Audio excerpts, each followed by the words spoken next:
Alright, it is 4:30, so we can get the meeting up and going. Thank you all for being here for the March work session, which doesn't seem possible, but that we're already in March of 25, but thanks for being here. As far as looking at our agenda for the meeting this evening, it wants to show that we have an agenda.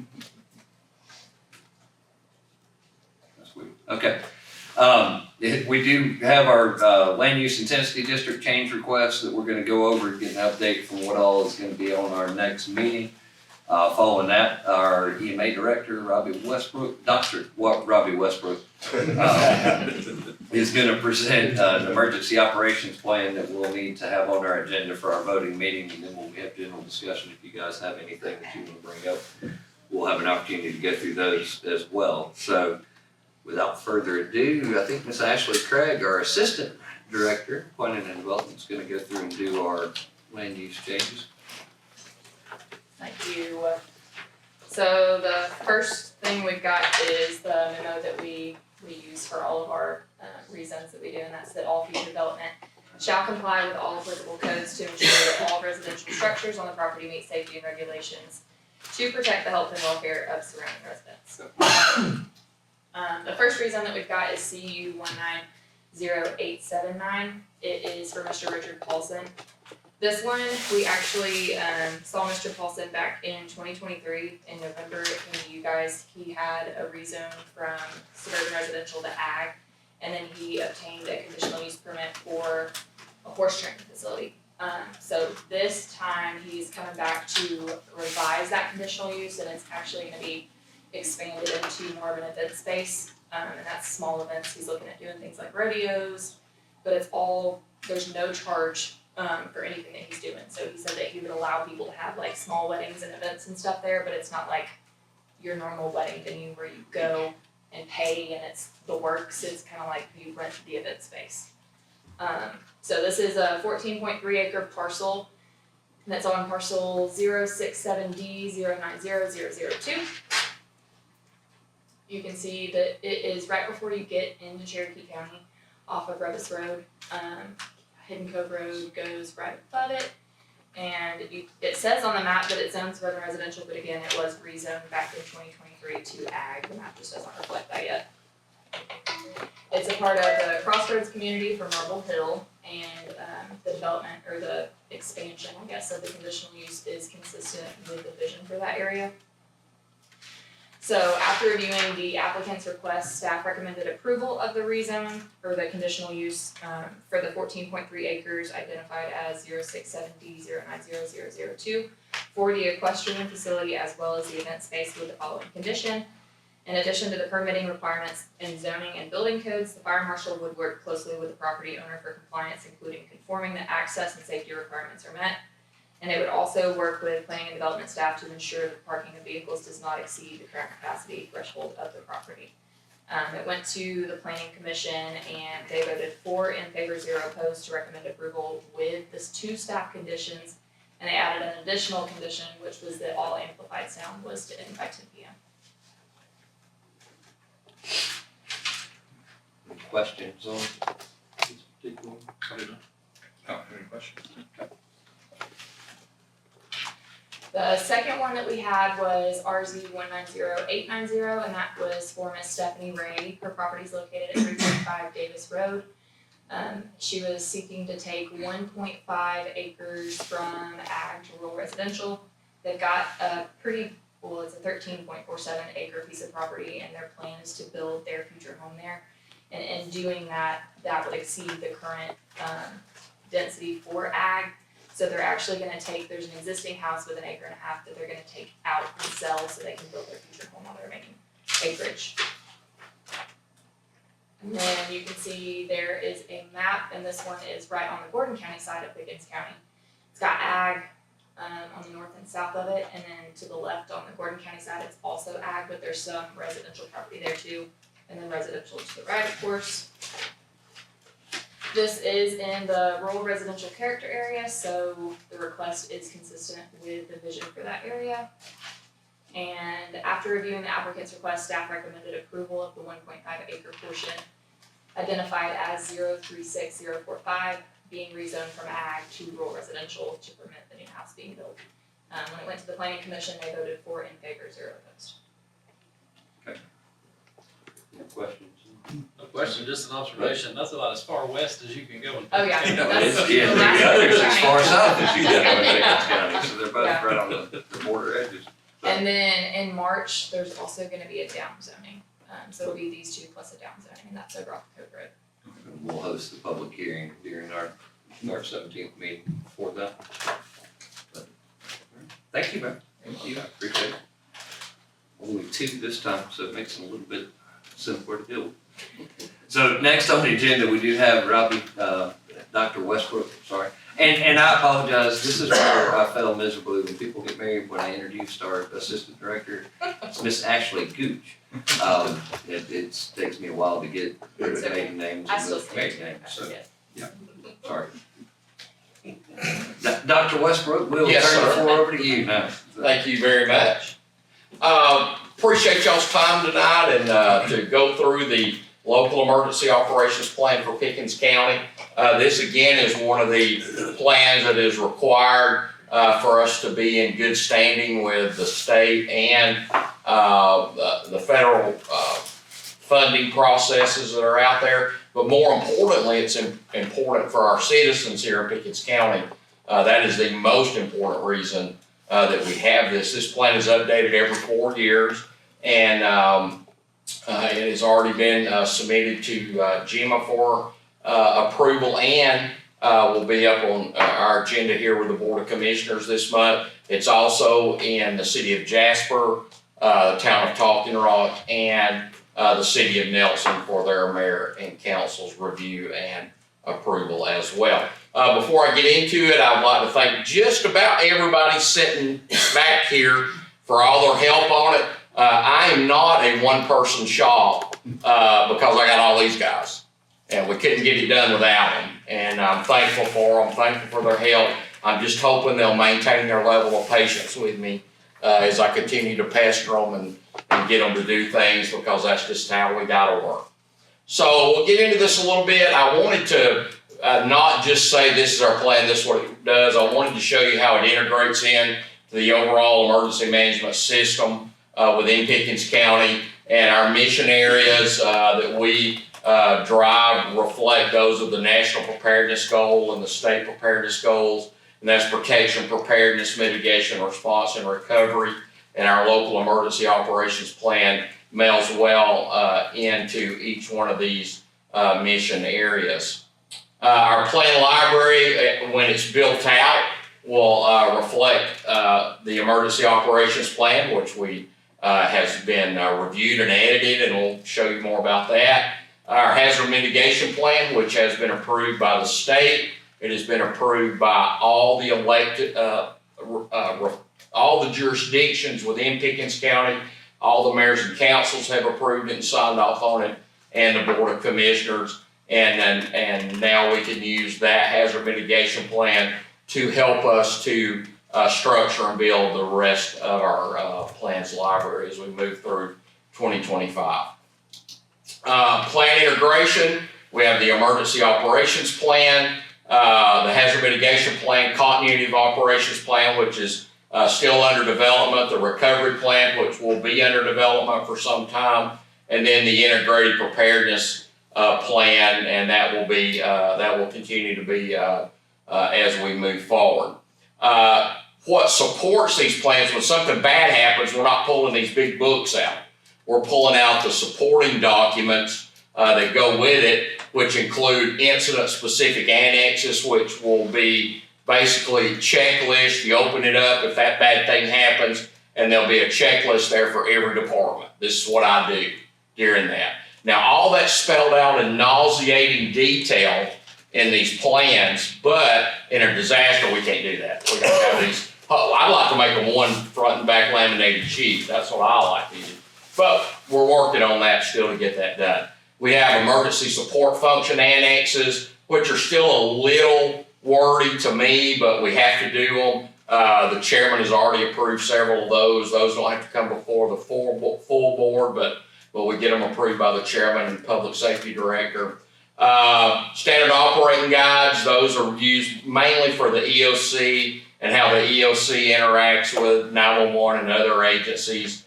Then we have continuity of government. If something bad happens to our government and our government officials, how do we maintain the government operation? If the commission chairman's out, who's next, and so forth, all the way down to the lowest possible level.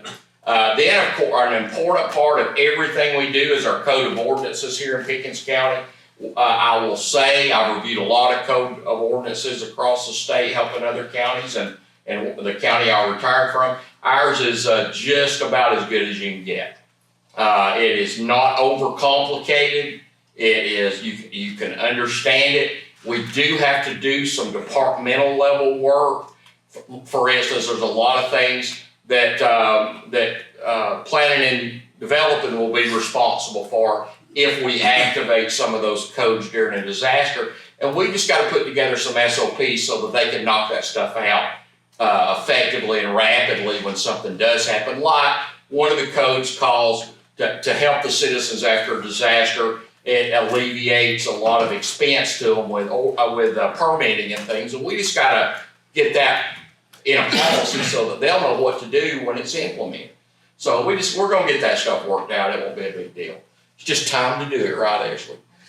Absolutely. Then multi-year training and exercise plan. We had our integrated preparedness workshop a couple of weeks ago. Had stakeholders there from all the public safety agencies, from anybody that has a responsibility in the emergency operations plan. They were all there, and we'll be presenting this doesn't have to be approved by y'all or anything, but we want you to be aware of it. What our training's going to be, training and exercise is going to be the next 3 years, and as a whole, not just in one individual department. So we'll be getting that knocked out as soon as we can. But the workshop went really well. Our incident annexes, again, as I mentioned, we will have incident annexes. These may not end up being all of them, but this will be the go-to guides for departments when something bad happens. For instance, what roads does Kirk clear in order based on how important the road is? And that's determined by the location of critical facilities. Can EMS get from the scene to the hospital or to the helibase or something that's set up to evacuate patients? We have all the county roads. 911 at Christie's given me a list of all the roads. I've modified that in the spreadsheet she sent me. I've modified that so that Kirk and myself and Mr. Dean can sit down and prioritize those based on critical infrastructure. And those will be part of one of these plans, or in our debris part of our plan. So tornado, winter weather, flash flood, dam break. We're unique here. We got 47 dams in Pickens County. 18 of them are Category 1. And so that's an important thing that we work on. Severe thunderstorms, mass fatality incidents, any hazard could cause mass fatalities. How are we going to deal with it if it does? Family Assistance Center, that's where we reunite family members with victims, or if it's a mass fatality incident, where officials that are working that incident can meet with families.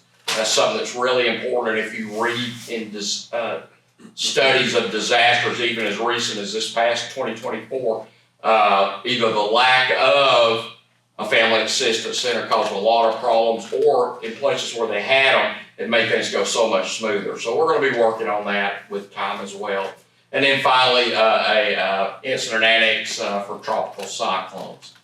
And again, the integrated preparedness plan basically is spelling out our training and exercise. So when we get to the LEOP itself, it's multi-jurisdictional, multidisciplinary. It's based on federal, state, and local doctrine. It's functional in nature when activated. It's continuously reviewed and evaluated. It's used to guide other local plans and policies. It doesn't change any departmental normal operating procedures. And it's formally updated and adopted, as I said, every 4 years. with most plans that we do, of course, is purpose, concept of operations, direction, coordination, information collection, dissemination, communications, admin, plan development, maintenance, and authorities and references.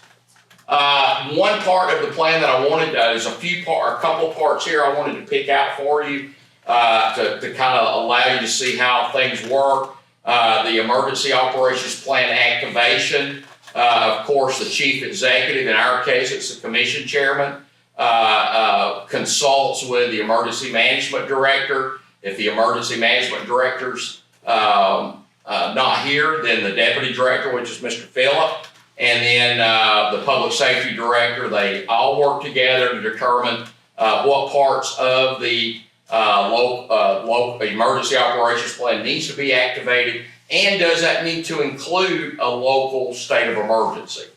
And local states of emergency are utilized a couple of ways. One, it kicks off the ball rolling on any kind of state or federal declaration that may come.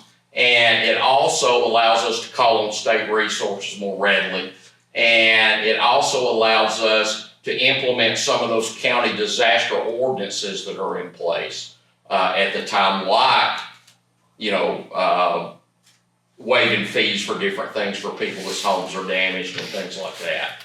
So that's kind of how that process worked. It's not done in a vacuum. There's a lot of coordination done there between folks, the leadership of the Emergency Operations Center and the commission chairman before any of that stuff happens.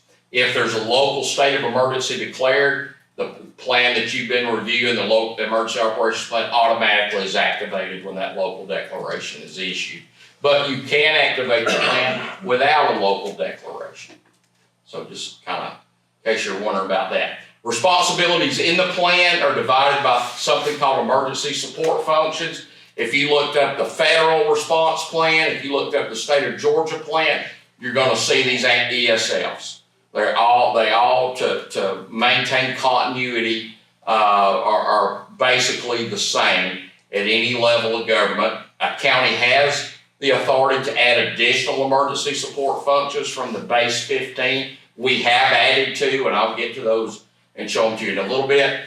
ESF1, transportation. In every emergency support function, there is a coordinating agency, and sometimes they call that the lead agency, and then there's supporting agencies. So in the red on this particular slide, for transportation, Pickens County School District is the lead on transportation because they got the buses. They got the drivers, they got the fuel to run the buses. Then we have MATS as a supporting agency. If we had our own transit system like they have in larger counties, then a lot of times emergency management will use that transportation system as their lead. But in our case, like most, probably 80% of the counties in Georgia, the school system is our lead there. ESF2, probably the most important ESF in this entire plan, because 911 is the most important room in this county. It's the most important room in any county. And Pickens County 911 is our coordinating agency. They're supported by emergency management, amateur radio, then many of the vendors that provide services into the 911 center. Also the Pickens County Sheriff's Office, the Marshal's Office, Pickens County Fire Rescue, and the City of Jasper, and of course our IT folks here with the county. ESF3, Public Works. Again, Kirk's agency is the lead there, the coordinating agency, and it's supported by the cities, Pickens County Water, and Bent Tree, Big Canoe, and City of Jasper building inspections.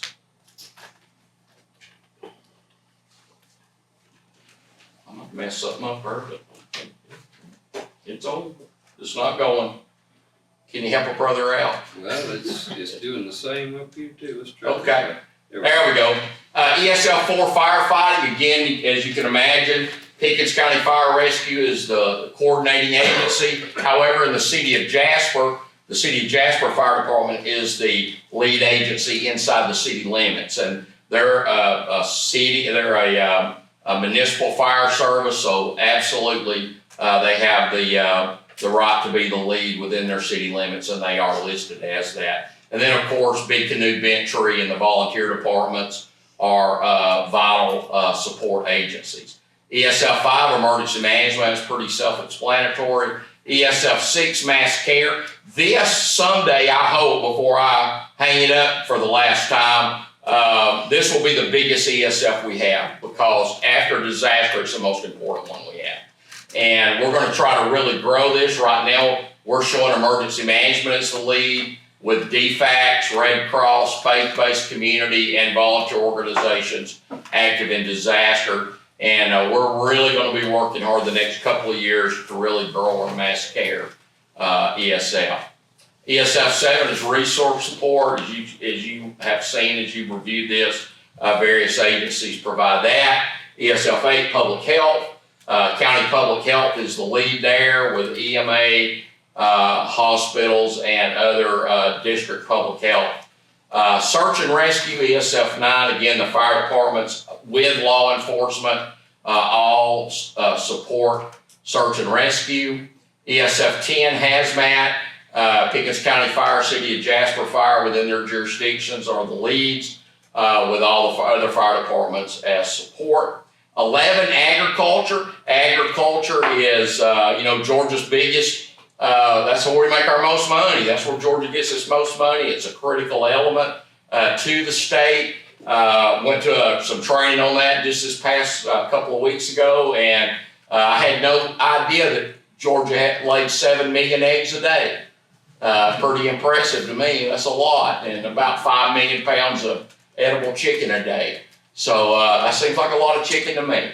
So the UJ Extension Service and Emergency Management share the lead there with Pickens County Environmental Health. They're in the food safety business, and we will be utilizing them there. Pickens County Health Department and Pickens County Public Safety.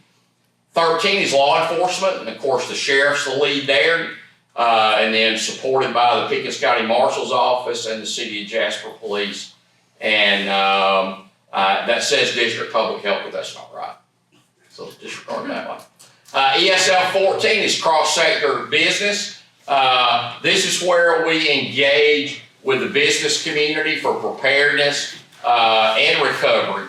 A lot of businesses, small businesses, a high percentage of them, over 60%, that are shut down because they're impacted by disaster, never come back.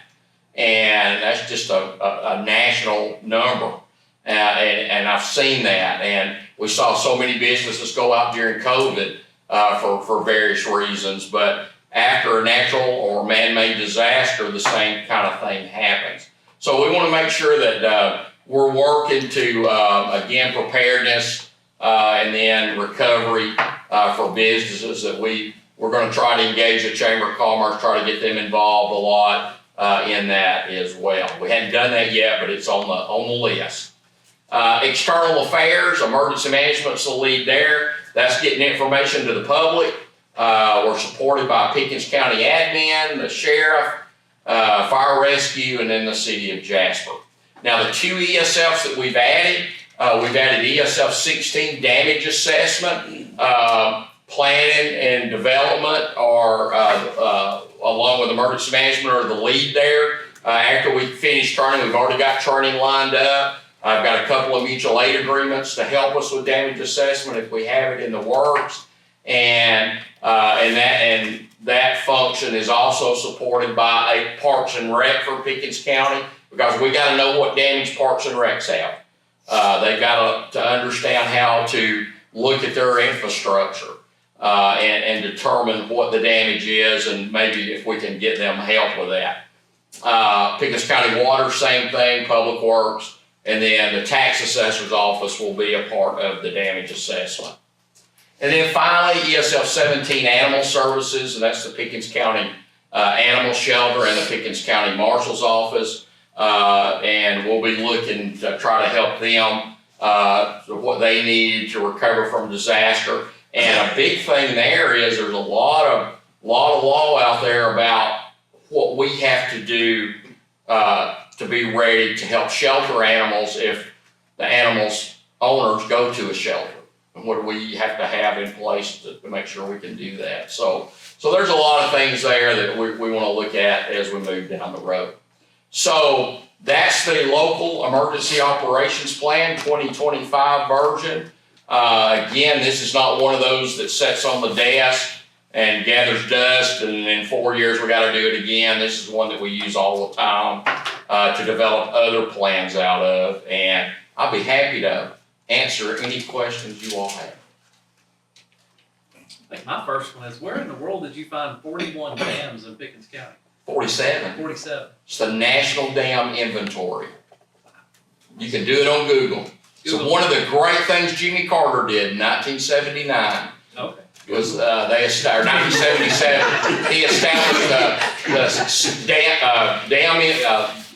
dam inventory list, and they still run it today.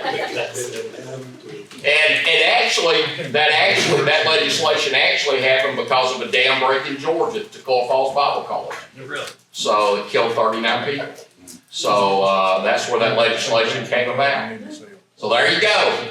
I said it was one thing he did good, it was good. I didn't say it was the only thing he did good, I said it was the one thing he did good. You put a lot of work into this. I appreciate it. This was good. That's what I'm supposed to do. And I appreciate it very much. And again, it ain't just me, it's all these people too. It's everybody. Thank y'all. Thank you. Thank you, Robert. So, if you haven't been paying attention to the Facebook page for emergency management, there is a potential coming in tomorrow evening for some winds as a front's coming through. Robbie's been very active. I say that so that if you're not following that page already, please jump on there and start following it so that you can get updates every time the National Weather Service is sending something. So some of these things that you see with the activations of different ESFs and different things like that, he eats, drinks, sleeps, prepares, and has been posting and sharing information along with Megan and with, is Kelsey? Kelsey's not in here, but then whenever they provide that over so that they can get that out. Well, one thing that's new that I hadn't mentioned is Christie's worked really hard with Code Red, and now anything we put out on Code Red automatically goes to the Facebook page. Yeah. So that's just another thing when getting information out. How to get it out fast, so. Yeah. But be paying attention. I know right now it's a broad area. It's all of middle and north Georgia, but they'll be kind of specifying where that's gonna hit a little bit more. So, watch that pretty close, because some of this stuff plays out real time and you see how they're playing out. The sharing of information has been phenomenal, though. I appreciate you very much, sir. Any other questions? Emergency management Good related? stuff. I know that as we kind of go through, it's the general discussion just for anything that we've got. I've got a couple items I wanted to kind of update. One, you can see where I've got I voted sticker. I went today over to the rec department because early voting is going on. It's an e-splost. The only item on the ballot is the school system has an e-splost item on the ballot. The line was terrible. I was the one person that went through the line at the same time. So if you want to go early vote, you can move through really fast. It's not an inconvenient time. They'll be running early voting through March the 14th at the rec center. And then after that, on Tuesday the 18th, it is not at the rec center. It's at your regular polling location. So if you like to vote on election day, go to where you vote on election day. On the 18th is your other opportunity. It's like I say, a single item on the ballot, and it's the continuation of an e-splost that's out there. So I encourage everybody to get out and vote.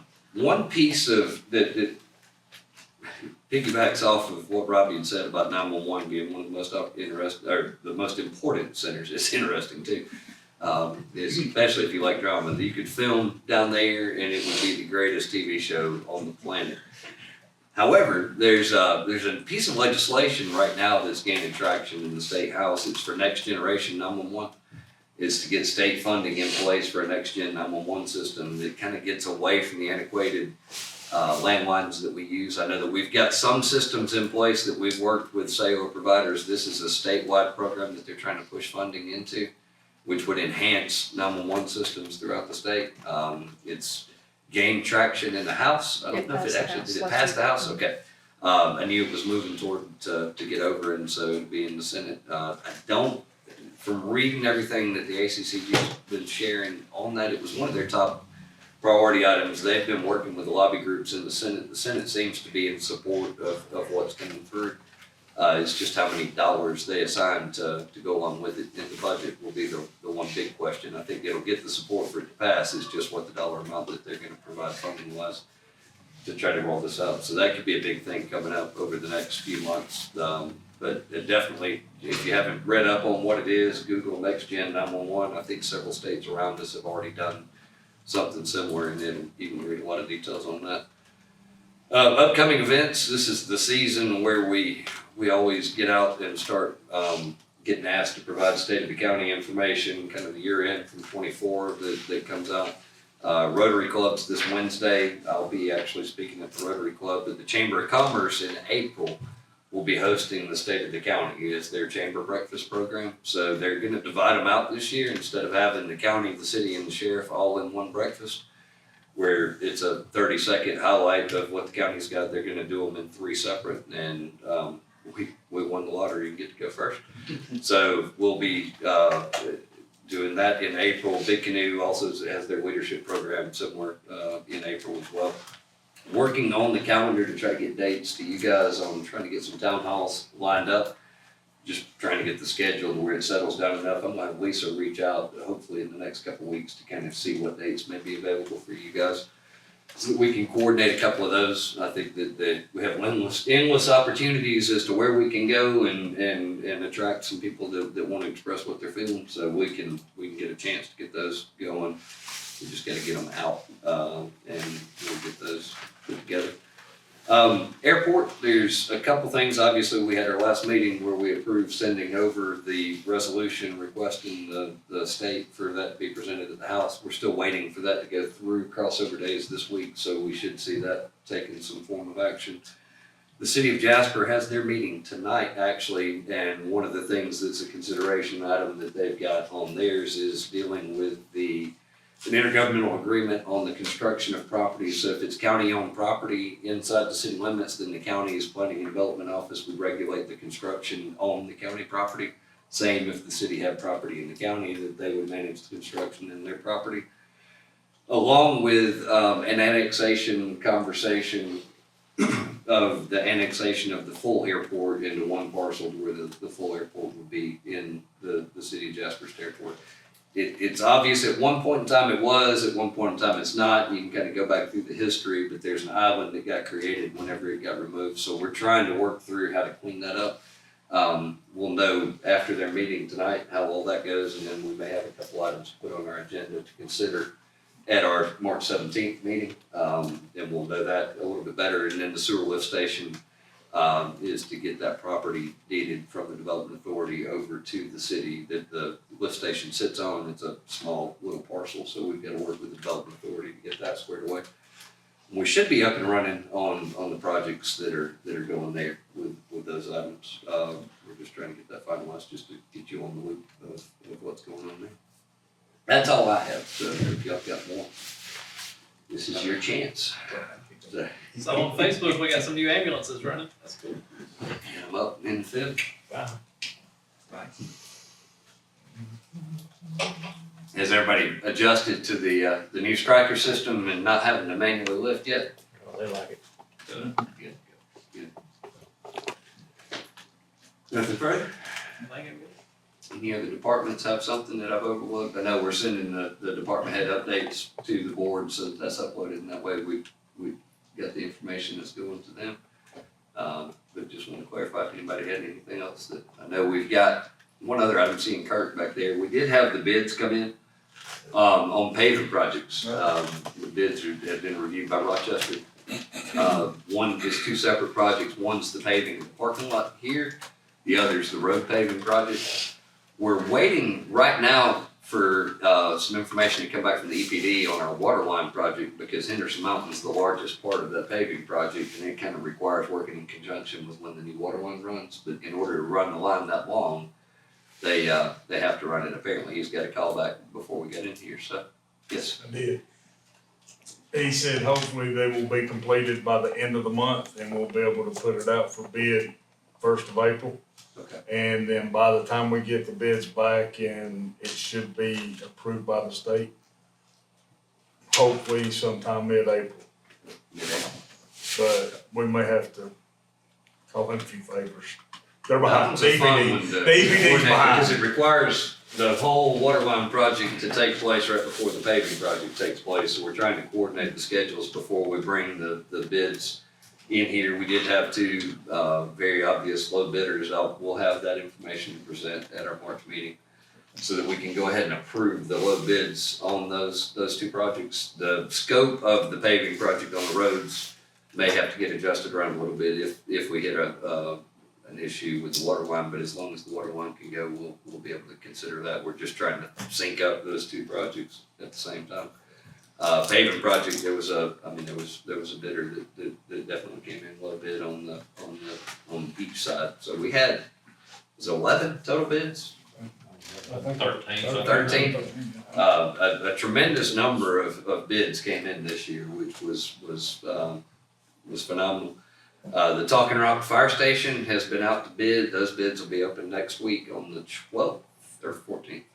12th. So we'll have those bids coming in on the 12th. The seal bids will be coming in. So we'll have those to consider as well once we see that, and be able to go back through and cross compare what's in there. So a lot of activity of things we've been planning and talking and approving for the last several months is all kind of starting to happen right here together. Once that Talking Rock project and that bid, we know kind of the scope of it. There was another couple of items we've discussed in the past that we'll be able to then pick up and move forward with, but we gotta know how much money that's gonna cost before we move on to the next stage. So we're moving in a lot of different directions with everything.